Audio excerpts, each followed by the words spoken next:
மாவுலாம் பிரிஞ்சு போகாமல் ஒரு பர்ஃபெக்டான கன்சிஸ்டன்சியில் ஒரு அதிரச ரெசிபி எப்படின்னு பார்க்கலாம் வாங்க. கண்டிப்பாக இதே மெத்தடில் ட்ரை பண்ணி பாருங்கள். சூப்பராக கரெக்டாக வரும். இதுக்கு நான் 1.5 கிலோ அளவுக்கு அரிசி எடுத்து நல்லா வாஷ் பண்ணி ஒரு 1 ஹவர் ஊற வச்சு எடுத்துக்கிறாங்க. ஊற வச்ச அரிசியை ஒரு துணிக்கு மாற்றி நல்லா இந்த மாதிரி காய விட்டுலாம்.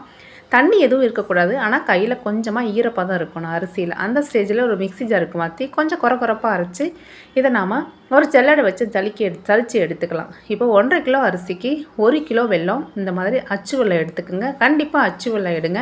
அப்போ தான் நம்ம அந்த கரையை கூட பக்குவம் கரெக்டாக இருக்கும். நம்ம பாகுபாதெல்லாம் செக் பண்ண தேவையில்லை.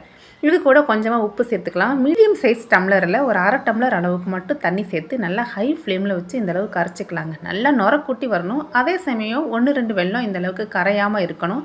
இந்த ஸ்டேஜில் நம்ம வெளியில் இறக்கி நம்ம ஜலிச்சு வச்சுருக்க மாவில் உள்ளே சேர்த்துக்கலாங்க. சூட்டோடு சேர்த்து நல்லா கைவிடாமல் இந்த மாதிரி ஒரு மத்து வச்சு கலந்து விட்டுருங்க. சூட்டோடையே கலந்துருங்க. அதான் கரெக்டாக வரும். இப்போ இந்த கலந்த மாவை ஒரு பவுலுக்கு மாற்றி இதை அப்படியே ஊற விட்டுறலாம். ஒரு நாள் ஊற விட்டு நம்ம அடுத்த நாள் இதை நம்ம இந்த மாதிரி கையில் எண்ணெய் தடவி உருண்டைகளாக பிடிச்சி எடுத்துக்கலாங்க.